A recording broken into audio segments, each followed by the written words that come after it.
This is Conversations with a Conservationist. Join us as we interview innovative, ethical, and passionate conservationists around the world. Learn about the animals and the environmental spaces they are working hard to save. Today we are interviewing Cristina Lapis from Millions of Friends. Her organization in Romania is the largest sanctuary for brown bears in the world. They work to educate children across the continent on animal ethics and compassion. This is Cristina from Millions of Friends, and they have been around for quite a while in Romania, and we are excited to learn more about them. So if you wanted to introduce yourself and tell us a little bit about Millions of Friends, that would be great. I'm Cristina Lapis. I founded the first association for protection in Romania in 1997 because Romania just get out from the communism and they didn't know anything about animal protection. I founded this association with the help of Brigitte Bardot, who supported me a lot, and of course my husband, who is French, and he was a honorary council of France in Romania.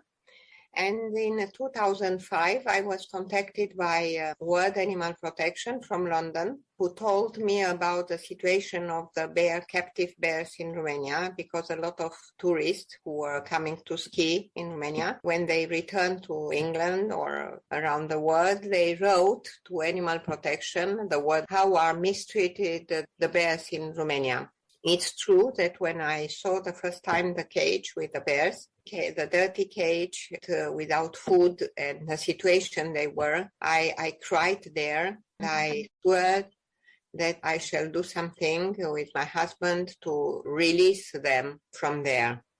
Unfortunately for Maya, was a bear near the Dracula castle. For Maya, it was too late because Maya died in my arms. She couldn't support so many years of captivity.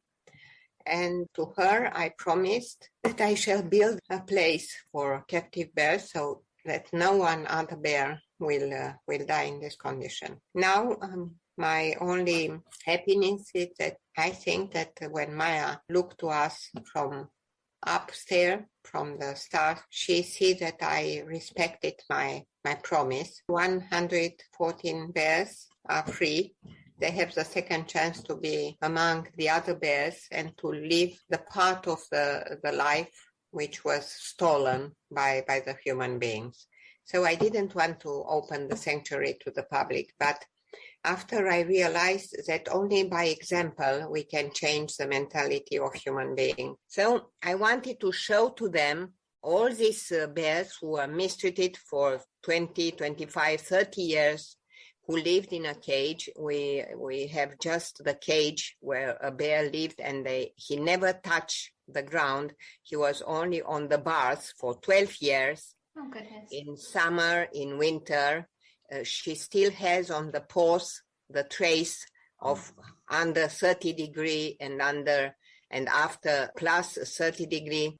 So only by example, I thought that there is a big changing mentality of people, because people who were used to see bears near monastery, near pension, near restaurant, near gas oil pump, begin to write us and to say, please, there is a bear there, please do something and save him. And the sanctuary was created in 2005 and it was open in 2011. There are people who are coming, but only accompanied by a guide who is a member of our association, who tells them the story of each bear, because all the bears have a very sad story. And if you see on our site, you will see the story of all our bears, so that they understand why they are, because of course they see them happy, running, a normal life.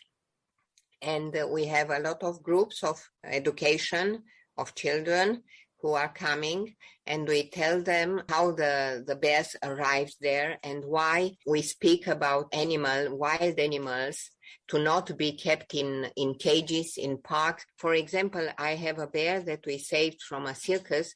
She was 6 years on the bicycle. She refused to go on. So she was beaten, she was starved, and she refused to live.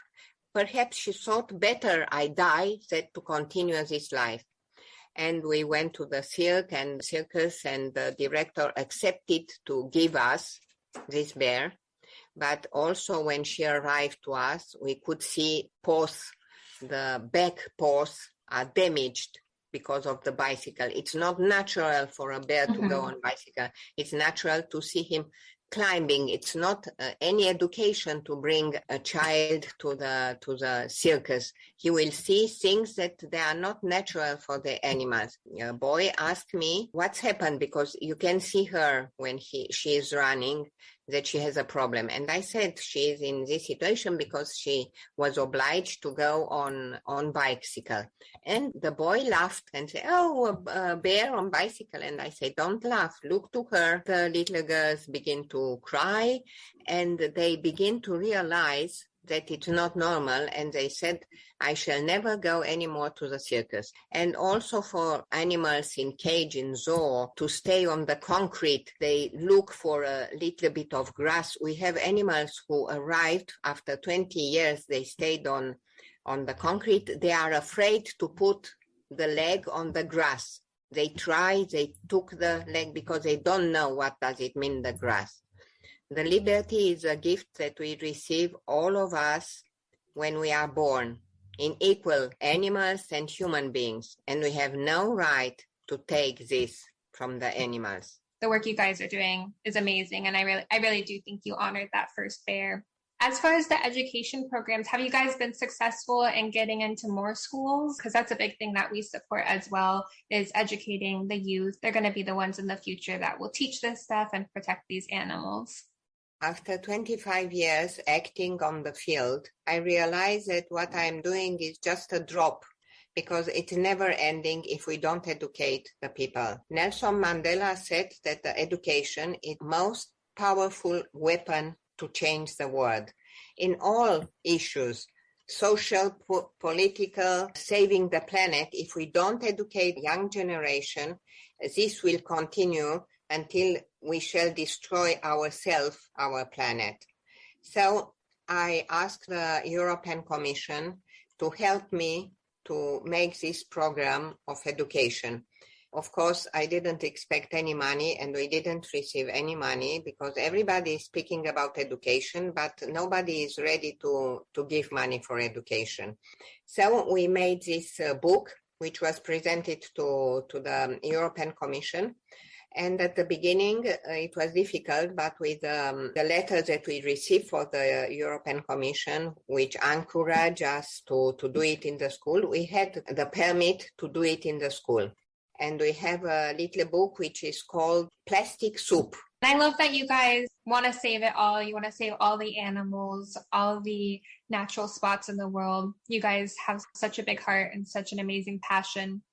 Is there anything that you want people to know about visiting your sanctuary, donating to them, anything specific that you would just want to highlight for them? Yes, I should like to tell to the people first to not be indifferent. To not be indifferent to anything. There are a lot of petitions on internet. We try to sign all the petitions, speak about animals, about humans. The political, it's very important. If it is not a political decision, we shall not change the world. And the politicals need us to show to them that we are not indifferent and we want to live in world, in peace, between us and with the creatures around. For our sanctuary and for our shelter, there is on our site a lot of information. There is also that they can see directly, indirect by YouTube, our bears. At what hour you want, you can see the bears, what they are doing and how they are happy there. And every time that we are together, we must be more together, all animal lovers and planet lovers, to be stronger than our voice than it is. Yes, you are doing amazing work and you've really honored Maya, and we are honored to talk to you today and share your story here in the States and beyond, hopefully. You give me hope. You give me the hope will change something.